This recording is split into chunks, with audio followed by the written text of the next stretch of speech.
Magandang araw sa lahat ng listeners ng Love Story Diaries.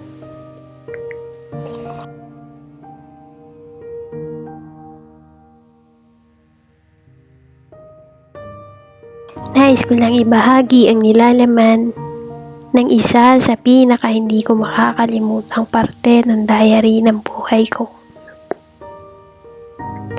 Itago niyo na lang ako sa pangalang Wendy. 25 years old at nagtatrabaho bilang isang cashier sa isang grocery store. Ang asawa ko naman na si Billy ay isang security guard. Dati rin siya nakadestino sa pinagtatrabahuhan ko. Ngunit nalipat siya ng destino sa Kalaunan. Doon kami nagkakilala at nabuo ang aming pagtitinginan hanggang sa kami ay magpakasal. Nagsama kami ni Billy sa isang maliit na apartment. Bilang isang security guard, ay madalas na panggabi ang nagiging schedule ni Billy sa trabaho. Kung kaya may mga araw na nag-iisa lang ako sa apartment kapag gabi, wala naman kaming magagawa.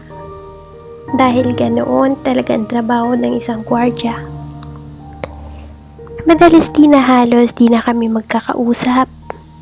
Lalo na kung natatapat ang schedule ni Billy na mag-overtime. Tulog siya sa umaga, habang ako naman ay nasa trabaho sa oras na iyon. Minsan naman ay tulog ako. Siya naman ay nasa trabaho sa gabi. Naiintindihan naman namin ng isa't isa dahil para naman iyon sa aming kabuhayan. Yun nga lang, ay talagang nasasakripisyo ang oras namin sa isa't isa.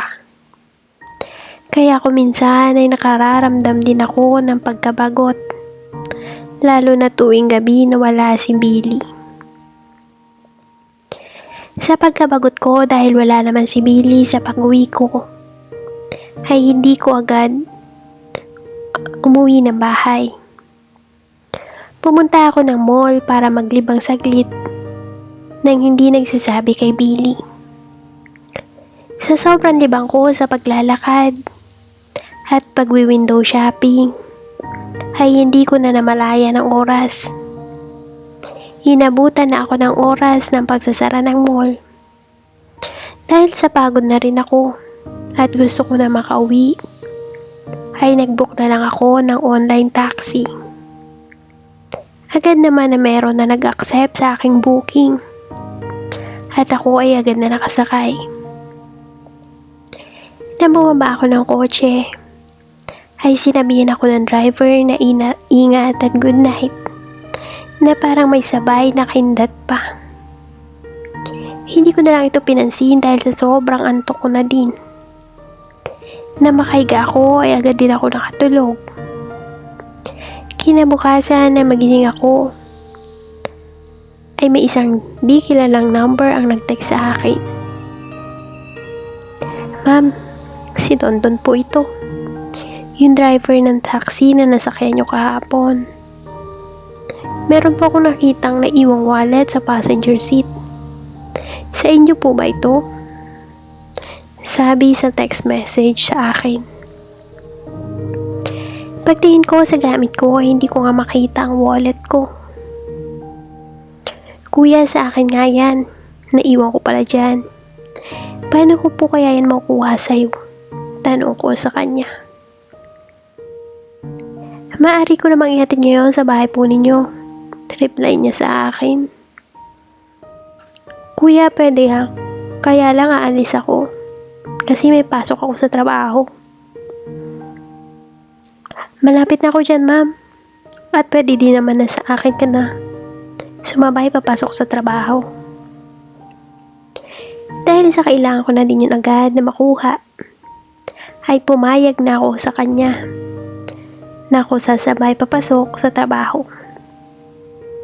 Laking pasasalamat ko dahil sa isang mabuting tao na iwan ang wallet ko. Dahil kung sa iba, siguro ay malamang na hindi na ito maibalik sa akin.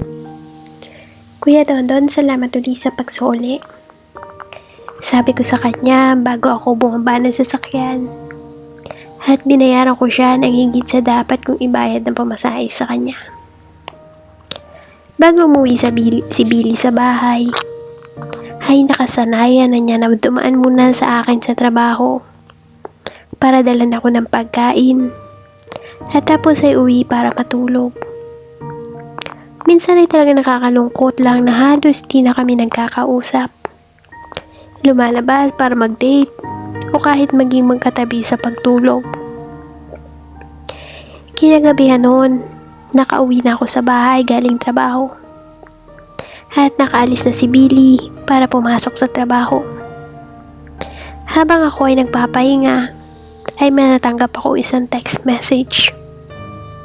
Hi, sabi sa text. Nung chinek ko ay si Kuya Tonton, na taxi driver pala ito. Nireplyan ko na lang siya ng hello. Agad din naman siya nag-reply. At dito na nagsimula ang aming mas malalim na pagkakakilanlan sa isa't isa. Naging parte na ng gabi-gabi namin ni Kuya Tonton ang pagtitext hanggang sa tumatawag na siya sa akin para lang ako ay makakwentuhan niya. Si Kuya Tonton ay may dati raw na kinakasama. Ngunit naghiwalay na 6 na buwan na ang nakakalipas. Maging ako ay naikwento ko sa kanya yung aking buhay mag-asawa. Nakakatuwa lang kay Tonton ay parang kuha-kuha niya ang aking kiliti para ako ay mapatawa. Unti-unti ay nakapagpalagayan kami ng loob hanggang sa isang araw ay magyaya siya sa akin na makipagkita. Hindi naman ako pumapayag dahil alam ko na hindi yun magugustuhan ng aking asawa kapag nalaman niya yun. Naiintindihan naman daw ako ni Kuya Tonton at hindi naman siya namilit. Nararamdaman ko naman na mabait si Kuya Tonton. Kaya hinayaan ko na manatiling maging magkaibigan kami at inilihim ito kay Billy. Minsan pa ay nagawa pa magpiro sa akin ni Kuya Tonton. Nadadalawin niya daw ako sa bahay. Natinugudan ko na lang ng tawa. Hanggang sa isang gabi na sobrang kulit niya. At sa di ko malamang dahilan, ay napapayag niya ako na magpagkita sa kanya. Una kami nagkita sa isang restaurant para kumain. Hindi ko maintindihan ang sarili ko, pero naging excited ako sa oras na iyon na talagang pinaghandaan ko. Nag-makeup, nag-ayos ng buhok, at nagsuot ng may konting pagka-sexy na casual spaghetti at short shorts. Nang makita ko ni Kuya Tonton, ay kitang-kita ko sa mata niya ang pagkabigani sa akin. Hindi ko talaga alam pero gusto ko yon kung paano niya ako tingnan ng oras na iyon. Hindi ko din inaasahan na may tsura at may katikasan din pala ito si Kuya Tonton. Kung titingnan siyang mabuti. Habang kumakain kami ay bigla na lamang nag-ring ang cellphone ko.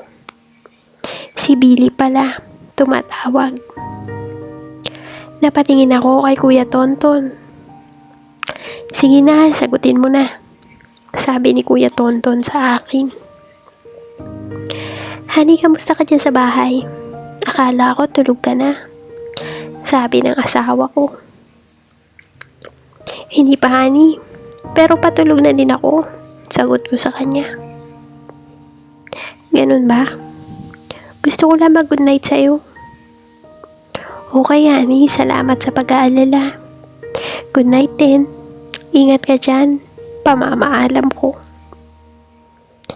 Naging tahimik lang si Kuya Tonton habang kausap ko ang asawa ko. At naramdaman ko na parang may selos sa kanyang mukha. Okay ka lang kuya? Tanong ko sa kanya. Oo naman, sagot niya sa akin. Halika na kuya, ihatid mo na ako kasi 10 oras na ng gabi. Habang nasa daan kami, ay marami pa rin kwento ko si Kuya Tonton sa akin. Parang hindi siya naubusan ng sasabihin. Nang dumating na kami sa tinutuloyan kong apartment at nang pababa na ako ng kotse, ay bigla na lang hinawakan ni Tonton ng kamay ko at pinigilan ako sa pagbaba. Nagkatitigan kami ng panandalian, nagpapakiramdaman, hanggang sa unti-unting naglapit at mag-abot ang aming mga labi. Ilang segundo rin iyon at bigla akong kumawala at sinabing, Kuya, wag tayo dito. Sumama siya sa akin papasok ng apartment. Wala na naman ibang taong nakakita sa amin dahil 12:00 na noon ang hating gabi. At nangyari ang hindi dapat mangyari sa amin ni Kuya Tonton. Dahil sa tawag ng laman, ay bumigay ako kay Kuya Tonton. Bagay na hindi napupuna ng sapat ng asawa kong si Billy. Dahil sa madalas na gabi ang kanyang duty sa trabaho. Sinamantala namin ang pagkakataon at hinayaan ko lang si Kuya Tonton. Napag-usapan namin ni Kuya Tonton na kung anong nangyari sa amin ay hanggang doon lang iyon dahil sa may asawa na ako. Ngunit ang pangyayaring iyon ay naulit pa ng naulit sa loob ng apartment. Hindi ko maintindihan ang sarili ko. Pero hinahanap ko rin ang lambing ni Kuya Tonton sa akin. Lumipas ang mga buwan at nagdesisyon si Billy na mag-resign na sa kanyang trabaho. Meron daw kasi siyang ipon na at plano niya magnegosyo na lamang. Nasurpresa ako dahil kumuha pala siya ng hulugang kotse gamit ang ipon niya na pang-down. Mag-online taxi at car for rent na lang daw siya. Dahil may mga kasamahan daw siya na mas malaki pa daw ang kinikita kumpara sa pagiging security. Mas magiging hawak na din daw niya ang oras niya at magkakaroon ng mahabang oras sa akin. Nagtiyaga raw siya ng panggabi lagi dahil mas madali daw siya makakaipon dahil sa dagdag na night differential pay. At doon ko na sinimulan ang pagpuputol ng pakikipag-ugnayan ko kay Kuya Tonton. Ang ilang buwang ginawa namin ni Kuya Tonton ay nanatiling naging lihim sa amin. Pinatigil na rin ako sa trabaho ni Billy dahil sapat naman daw ang kinikita niya. Nagkaroon kami ng anak na lalaki. Ngunit sa di ko maintindihan dahilan, ay pinangalan namin ito, Anthony, na may palayaw na Tonton. Isang araw ay bigla na lamang nagkasakit si Baby Tonton at kailangan ko siyang dalhin sa ospital. Dahil nasa malayong biyahe si Billy noong oras na iyon, ay kinailangan ko na mag-commute na lang. Kaya nag-book na lang ako ng online taxi. Pagsakay ko sa nabook ko, ay laking gulat ko na lumingon at magsalita ang driver. Kamusta ka na, Wendy? Sabi ni Tonton na maingiti sa akin. Parang bumalik sa akin ang pananabik kay Kuya Tonton. Pero pinigilan ko na lamang ang aking sarili. Alang-alang sa pamilya ko. Hinatid ako ni Tonton hanggang sa ospital. Nanatili si Kuya Tonton doon hanggang sa dumating si Billy. Na makita ni Billy si Kuya Tonton, ay nagulat ako na binati niya ito. Siya yung kinikwento kong katrabaho ko. Dati na nag-o-online taxi service na lang. sabi sa akin ni Billy. At dito ko natatapusin ang aking kwento. Sa mga listeners ng inyong programa, ay tatanggapin ko kung ano man pang husga ang sasabihin nyo sa akin. Ang masasabi ko lang ay napakalaking pagsisisi ko sa ginawa kong iyon. At gagawin ko ang lahat para lang hindi na mauulit ang pangyayaring iyon. Maraming salamat po sa inyong mga taga-subaybay at sa pagkakataong ibahagi ko ang isang napakapait na pahina ng aking love story diary.